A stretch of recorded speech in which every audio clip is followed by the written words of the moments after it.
Secretary of State, Mr. Vice President, Your Excellencies, fellow aldermen, sheriffs, my lords, ladies and gentlemen, welcome to Guildhall. It is an enormous pleasure to host our second annual International Trade Dinner.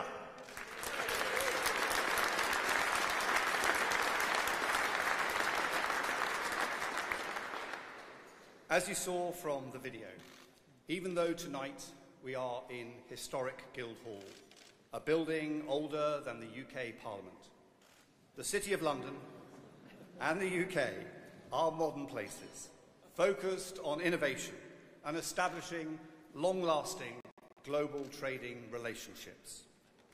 Everyone here tonight has an important role in building these partnerships. And with that, I would like to thank you, Secretary of State, and you, Mr. Vice President, for joining us this evening. And Secretary of State, we welcome you to your new role. Your job of promoting British business on a world stage is a demanding one. So may I take this opportunity, on behalf of us all, to thank you, your predecessor, Dr. Liam Fox, who I'm delighted to see here this evening, Secretary Antonio Romeo, and all your staff, who are working hard to make the UK an even greater place to do business. Thank you.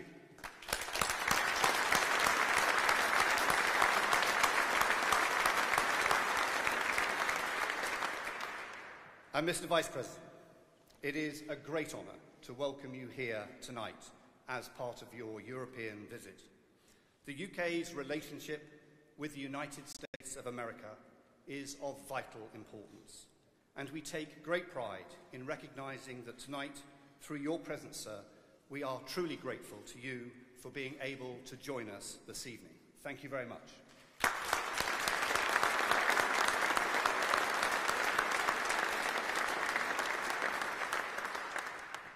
There is one further group of people I'd like to thank specifically this evening. Without them, our international partners would not have access to the best information, research, business opportunities that exemplify the UK's business strengths. I am, of course, talking about our trade commissioners, and with that, may I ask you all to join me in recognising them tonight.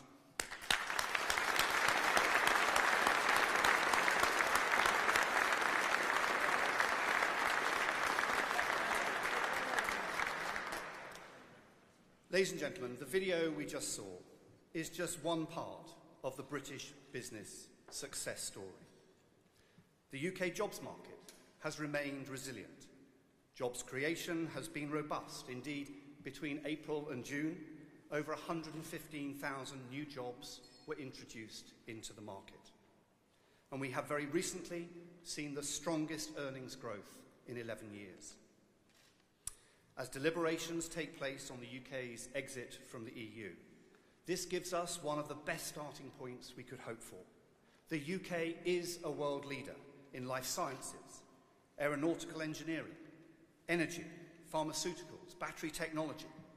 We have a thriving and creative media industry recognised the world over, and a world-renowned financial and professional services sector, which, from its historical roots here in the city, in this very building, has grown to significant prominence, employing over 2.3 million people across the country.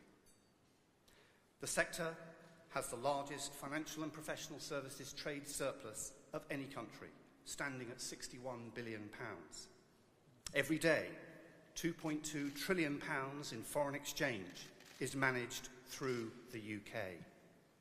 And it not only provides valuable services to thousands of British businesses and millions of UK citizens, it also supports major international economies around the world.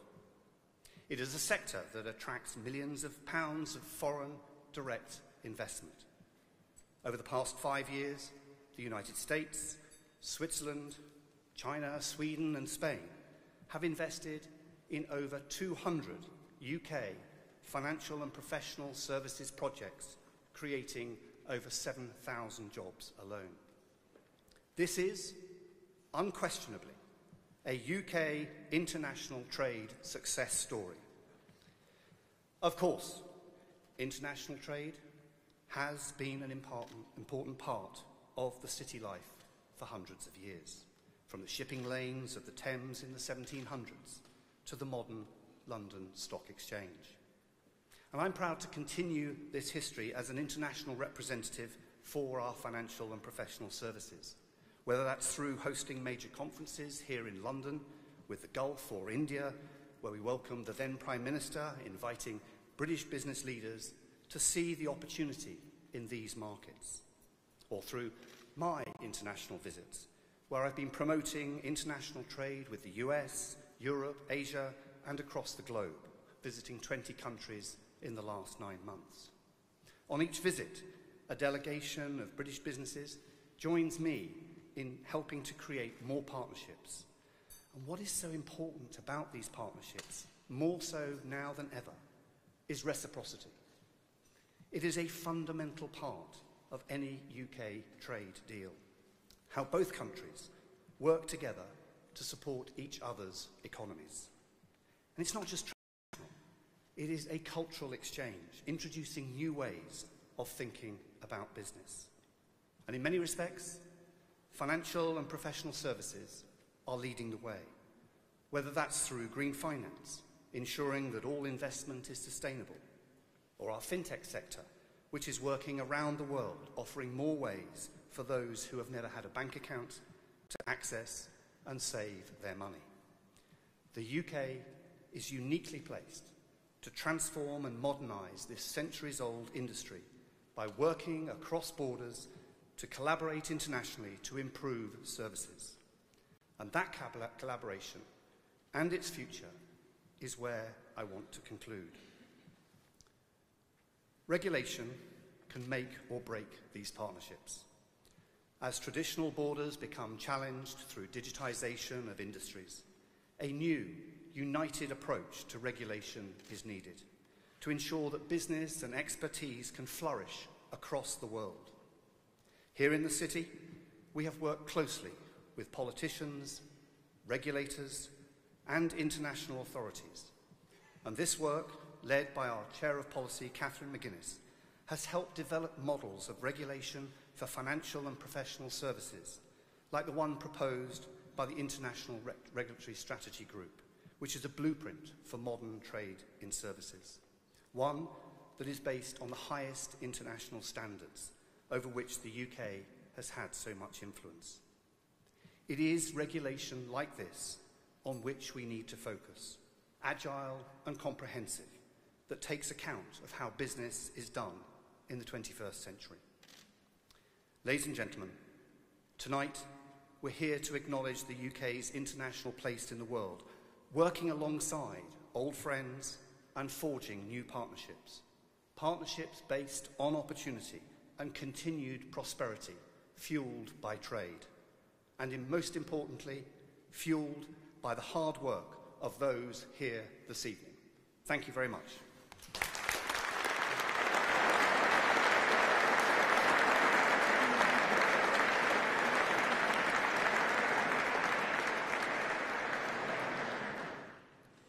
Ladies and gentlemen, please welcome to the podium Her Majesty's Secretary of State for International Trade and President of the Board of Trade, the Right Honourable Elizabeth Truss, Member of Parliament for South West Norfolk.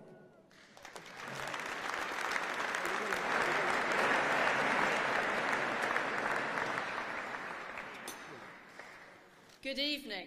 I'm delighted to welcome our honoured guests, Vice President Pence and Mrs Pence, Ambassador Johnson and Mrs Johnson. They are huge friends of Britain, and I'm thrilled that they're able to join us tonight. Firstly, I want to thank my predecessor, Liam Fox, who has done so much brilliant work on trade and on tonight's event. And I also want to thank our wonderful trade commissioners and trade envoys, many of whom are here tonight, with a particular welcome to Baroness Neville Rolfe, who's recently been appointed as chair of our UK Asian Business Council. And finally, I'd like to thank the Lord Mayor and the City of London Corporation for inviting me to speak to you in this fabulous surroundings of London's Guildhall. This Guildhall has already welcomed two very important speeches from the United States. President Eisenhower in 1945, as the Second World War was ending, and President Reagan in 1988, after his historic meeting with Gorbachev. Both speeches trumpeted the vital importance of free trade in developing a strong, free and democratic world. After 1945, it was the UK and US who together created the modern trading system, which has hugely enriched our lives. We banged the drum for free markets and democracy and proved the merits of our way of life in stark contrast with communism, which failed its citizens. We saw Chairman Mao's oppressive regime begin to fall with his death, and we saw the Iron Curtain torn down in Eastern Europe and a new era of trading and commercial freedom begin. When President Reagan addressed this hall in 1988, he made the case for freedom and free markets. He said, "We have learnt the first objective of the adversaries of freedom is to make free nations question their own faith in freedom, to make us think that adhering to our principles and speaking out against human rights abuses and foreign aggression is somehow an act of belligerence." President Reagan was clear that in order to defend freedom, you cannot afford to stay silent. And our honoured guest, Vice President Pence, has done so much to champion freedom in the United States and beyond.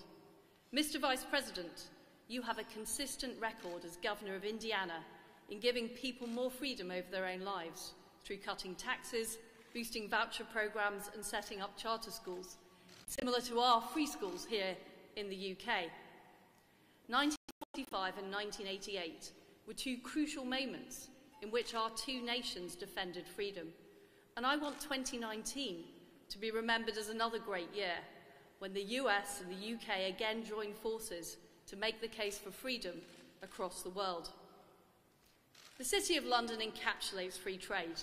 It's the financial capital of the world, and it provides the lifeblood to the global financial system, allowing trade to happen. We're the highest net exporter of financial services, and we sell more products around the world than any other country. This is only going to grow. You can see by the number of cranes around in the City of London and the fact that the city's skyscrapers are almost joining up with Canary Wharfs. This is a city on the rise, and this great hall is at the centre of it all. But why did London achieve this global dominance? Well, it's partly down to the great conservative radical Mrs. Thatcher, who liberalised the city in the 1980s and ended restrictive practices. She understood the power of free markets and presided over the Big Bang in 1986, where she slashed restrictions on the city that had been a chokehold for too long. The city went from being a closed shop to an international trading powerhouse, and it also unleashed talent, so not just the usual suspects, but a huge variety of people from all over Britain had the opportunity to enter the city. 33 years later, the UK has another golden opportunity to open the doors to a new wave of liberalisation. And I want 2019 to be the year that the UK became a world leader in trade liberalisation. I want 2019 to be the year that UK businesses of all shapes and sizes burst out onto the world stage. And I want 2019 to be the year that the UK reinvents itself as a trading nation. Many people think that trade is an abstract concept, but it's not. It goes to the very heart of people's lives and livelihoods. Trade is the teenager selling through their online YouTube channel. It's the engineer in Sunderland building new cars. It's the farmer in Wales raising their lamb. Trade is the engine on which societies grow and prosper. It gives you ownership of your own produce, your own actions, and your own future. And it's because trade is based on ownership that those on the Marxist left of politics hate it. They hate the idea that anyone other than the state has the right to ownership. They hate the idea that anyone other than the state can have control. And because of this, they challenge freedom itself. But ladies and gentlemen, the proof is there for all to see. Increased economic freedom has done more than anything to help those at the bottom of society. Over the last 3 decades, free trade has lifted more than 1 billion people out of poverty. And our great countries, two of the freest, most democratic, open nations in the world have been at the front line, setting the example for others to follow. But we can't afford to sit back. We need to make the case again for free enterprise and free trade in the new era. I grew up in the 1980s and I saw Mrs. Thatcher and Ronald Reagan win the argument through confidence in our values and their refusal to submit to the idea of moral relativism. They took on the arguments to bring about the end of the Soviet Union, and they launched an economic revival that transformed our standing in the world. Both leaders entered office with similar problems: sluggish growth, high interest rates, inflation, and a growing demand for self-destructive protectionism. The doomsters, gloomsters, and fearmongers made the same tired arguments that are being trotted out today: that Britain's best days were behind us, that Britain was too small to be independent, that Britain was destined to fail. Well, that wasn't true then, and it isn't true now. President Reagan and Mrs. Thatcher set about renewing our national identities and giving us our confidence back. They cut taxes, slayed inflation, and unleashed a remarkable period of Anglo-American and global growth. And together, they helped win the battle against the concept of the oppressive totalitarian state. And the success we've witnessed as a result has been driven by the power of free enterprise, by free people in competition. As we leave the European Union on the 31st of October, there's a new energy behind our partnership, spurred on by our shared values and a new technological revolution. There's a reason why the US and the UK lead the world in this regard. It's only in a free society, underpinned by a belief in free speech, that you will generate the cutting-edge ideas and make great leaps forward. It was a Brit, Sir Tim Berners-Lee, who invented the World Wide Web and the technology that grew up in Silicon Valley. And today our cross-border cooperation is oiling the wheels of trade in everything, from video games to state-of-the-art computer design to the latest breakthroughs in drugs, pharmaceuticals, aircrafts, plastic and chemicals. Together, our two countries are the ideas factories of the world, and it's within our gift, I believe, to strike the most comprehensive free trade agreement that's ever been done, and I'm committed as Trade Secretary to delivering that. This agreement can set standards across the world and challenge those who are pushing alternative ideas. New battle lines have been drawn between free people living in free economies and those where the state alone has hands on the levers of power. And by leaving the EU, the UK will be in a stronger position to defend our principles. For the first time in 40 years, we'll be able to set our own independent trade policy that works for the whole of the UK. And we'll be able to enter agreements with other countries such as Japan, South Korea, and renew our historic ties with friends in the Commonwealth, like Canada, Australia, and New Zealand. But the largest opportunity of all lies with our closest ally and biggest trading partner, the United States of America. The future is bright. This is the year that we will throw open our doors to free trade agreements with the rest of the world. I believe that both the UK and the US's best days are ahead of us. I believe that working together as free market democracies, we will continue to lead debate in the world.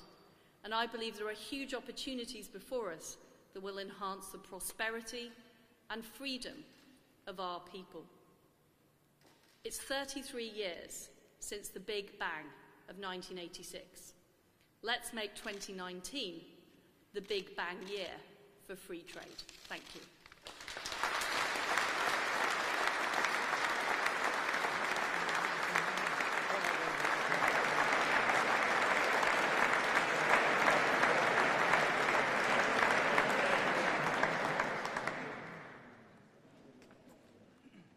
Ladies and gentlemen, please welcome to the podium the Vice President of the United States of America.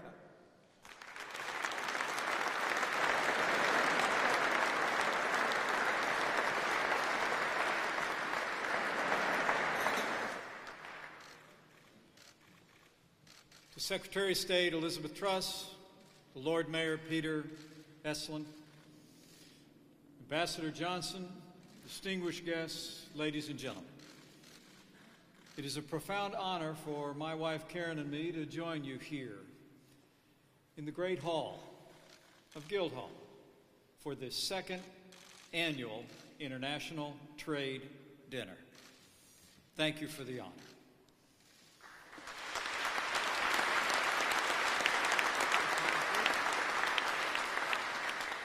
And as I begin, allow me to bring greetings from a friend of mine and a businessman who's become a great champion of the special relationship between the United States and the United Kingdom.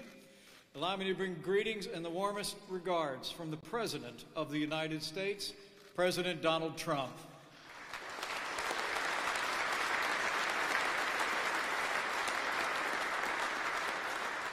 Before I go any further, allow me to also recognize another great American patriot who I promise you, and I expect you've seen firsthand, is working every day to strengthen the ties that bind the United Kingdom and the United States. Join me in thanking United States Ambassador to the Court of St. James, Ambassador Woody Johnson.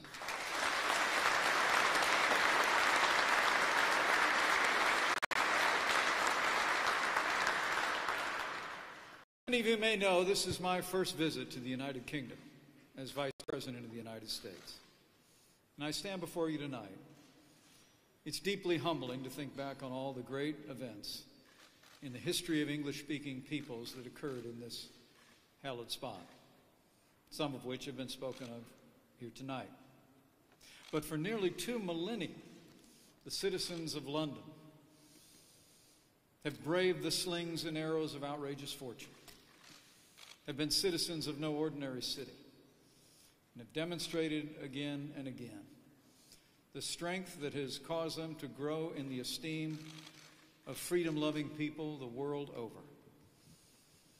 You are admired for your resilience, your fortitude, and you are rightly known for your stiff upper lip, and you have my respect. But perhaps the greatest symbol of the British spirit lies in this very hall. It's the image of the phoenix emblazoned on the shield of Magog, one of the ancient guardians of the city, I'm told. That shield was erected in the years just after the London Blitz, when out of the ashes of a terrible war, the city was reborn and rose to new heights of prosperity and prestige. And so as I stand here tonight, I can't help but think of that phoenix and of all of the hidden potential that it still represents. Because we honestly believe that the United Kingdom is on the verge of what your new Prime Minister, Boris Johnson, called a new golden age. A new era in which our two nations will stand side by side, shoulder to shoulder, and we will show the world how free and fair trade can promote prosperity and peace across the globe.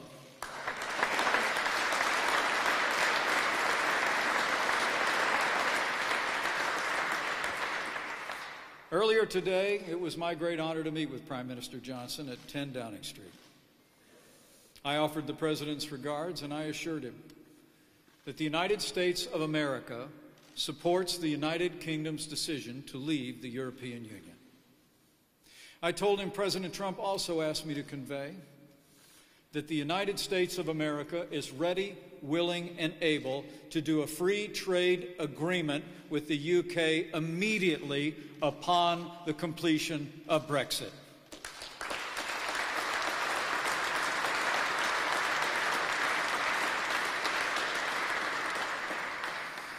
I mentioned to him a fact that President Trump often likes to cite, that the United States is the biggest economy in the world. And under the President's leadership, it's only gotten bigger.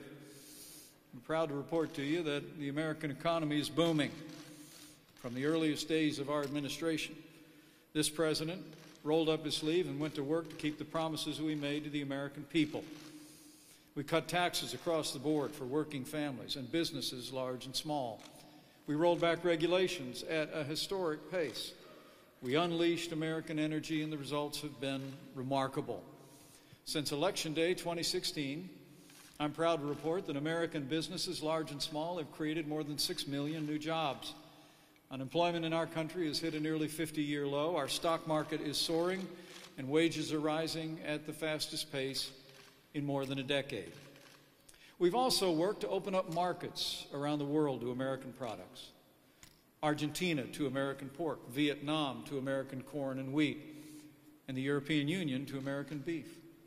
And since we took office, the President has pursued an ambitious trade agenda built on the principles of free and fair and reciprocal trade. We made a new trade deal with South Korea. We reached an agreement in principle with Japan for a free trade agreement. We've put China on notice. We ended the era of economic surrender by using the power of the United States economy. And this morning we announced that negotiations on a new trade deal with China will resume in October. We also have begun negotiations with the European Union on a possible new trade deal. And President Trump has already signed the largest trade deal in American history, the United States-Mexico-Canada Agreement, which awaits congressional approval. But as I told Prime Minister Johnson today, we believe a free trade agreement between the United States and the United Kingdom could increase trade between our two countries 3 or 4 times. And we're already going to work on that free trade agreement. When you're ready, we'll be ready. In fact, the President told me today to tell Prime Minister Johnson that when Brexit is complete, we will begin negotiations on a free trade agreement right away. Our message is clear. The minute the UK is out, America is in.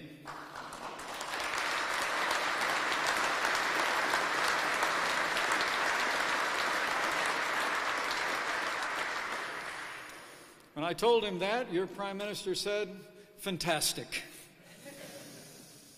And he renewed his pledge to drive a free trade agreement forward, and we'll be ready.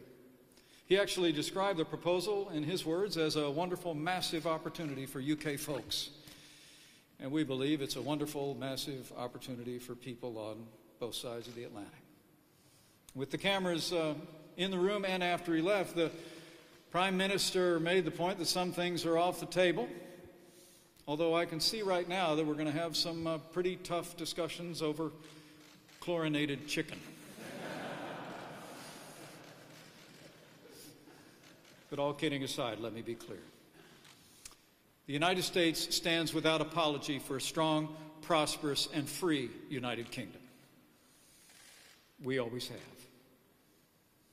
It was George Bernard Shaw's mischievous claim that, and I quote, "England and America are two countries divided by a common language." And there's been some truth to that. But the reality is our two peoples have shared a special relationship since the settlers of Jamestown stepped onto the shore of Virginia, now more than 400 years ago. After the conflicts of the 18th and early 19th century, the 20th century dawned with the great fusion of English-speaking people.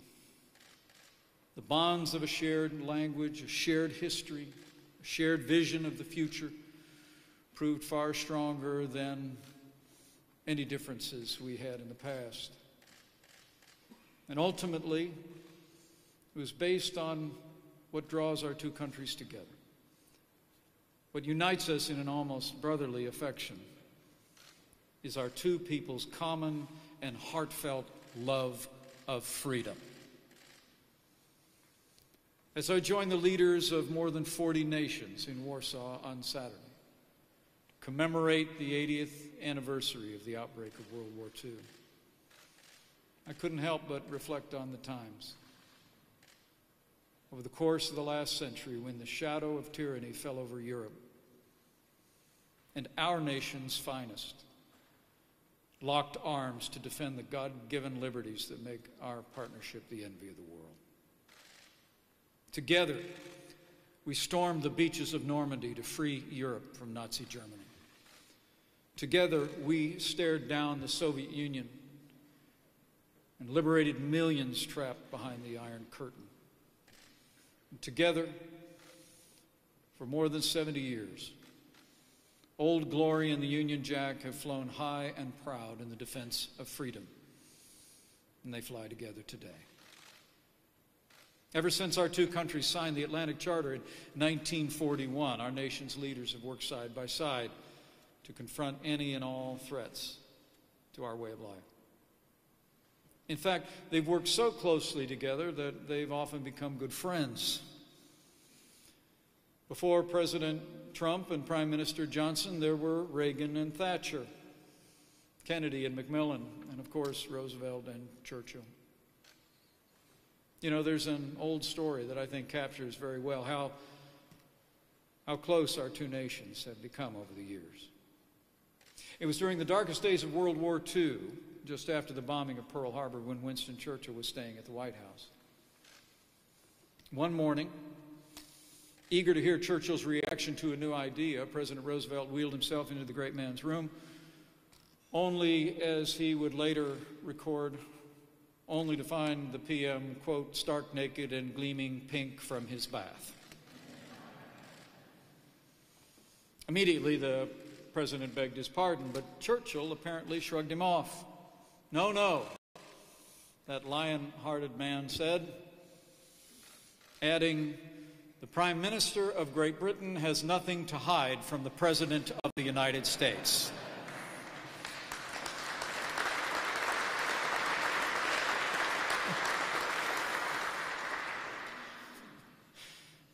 Beyond that memorable candor, the truth is there's a bond that's always existed between our nation's leaders. Perhaps our special relationship finds its greatest expression in the bustling commerce that you've already heard about so eloquently tonight. Commerce between our two peoples and the connections between businesses large and small and families in both our nations. It's amazing to think that last year alone, the two-way trade between our countries totaled more than $260 billion, and two-way investment more than $1 trillion between the U.S. and the U.K. We're not only a top supplier of goods to the United Kingdom, we are each other's largest supplier of services, as well as each other's largest source of foreign direct investment. More than 1 million Brits get up every morning and go to work at American-owned firms. And more than 1 million Americans get up and go to work in British-owned counterparts in the States. In fact, there are good-paying jobs tied to the UK investment in all 50 states in the United States. And because of President Trump's leadership in our economy, we're hiring more people every day. In fact, even without a new trade deal, the United Kingdom's trade with the United States is growing faster than its trade with the European Union. Our two economies are so closely integrated, so deeply intertwined, that our destinies are inextricably linked as well. And so whatever disagreements that occasionally arise between us, whatever the differences in outlook and perspective, the special relationship between the United States and the United Kingdom will never be broken.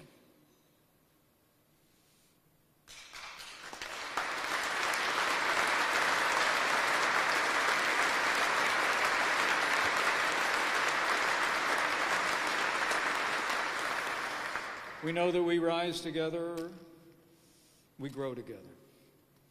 And so you can imagine it was with great interest that the American people witnessed the historic election that took place in the United Kingdom a little more than 3 years ago. In June of 2016, the British people showed their independent spirit when they voted to leave the European Union. And more than a few people observed the parallels between your election and our own that would follow later in the year. In fact, President Trump said back then that the British people, in his words, took their country back, just like we're going to take America back. Since that time, there have been some who've cast doubt on the British people's decision, saying it represented a turning inward, a cutting off from the rest of the world, a diminishment of the country's prestige. but not America. We've continued to stand shoulder to shoulder with the people of the United Kingdom. And we always will. The truth is, a people who created the greatest empire in history, who alone held off the Nazi menace for more than a year, a people who have contributed more to the progress and civilization of mankind than almost any other, need no lectures from anyone on how to conduct themselves in this critical hour of your history.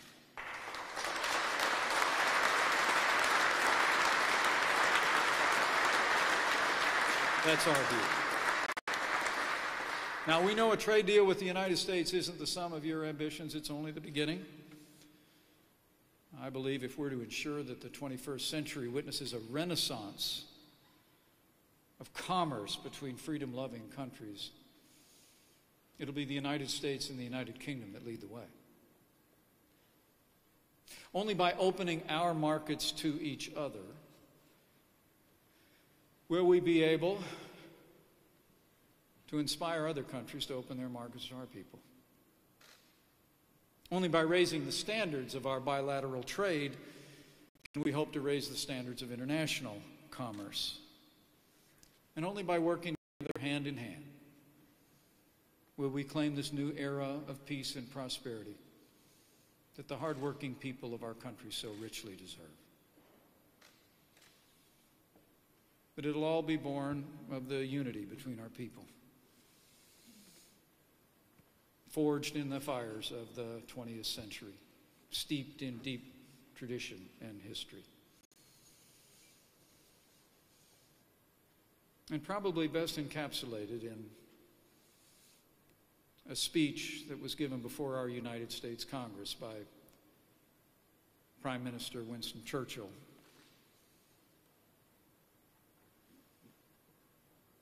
He spoke words that I actually first read when I was standing in line to go into a memorial service a few days after September 11th, 2001. We were waiting in line to take our place in a pew, to pray together as a nation, to mourn together as a nation. And the United Kingdom was there with us, not just to mourn, but to stand shoulder to shoulder with us, to confront and defeat those who did us harm. But the words spoke of our two nations' special relationship, and I close with them tonight. Winston Churchill said to our Congress, "He must indeed have a blind soul who cannot see that some great purpose and design is being worked out here below, of which we have the honor to be faithful servants." He went on to say, "It is not given to us to peer into the mysteries of the future. Still, I avow my hope and faith that in the days to come, the British and American peoples will, for their own safety and for the good of all, walk together in majesty, in justice, and in peace." Ladies and gentlemen, I stand before you today grateful that that special relationship exists, and grateful to say that the special relationship between the United States and the United Kingdom has never been stronger. And with the leadership of President Donald Trump and the leadership of Prime Minister Boris Johnson, with the support of our two great peoples of these two great nations, and with God's help, I believe with all my heart that the people of the United States and the people of the United Kingdom will walk proudly together and lead the world to prosperity and peace in the 21st century, in majesty and justice and peace. So God bless you, God bless the United Kingdom, and God bless the United States.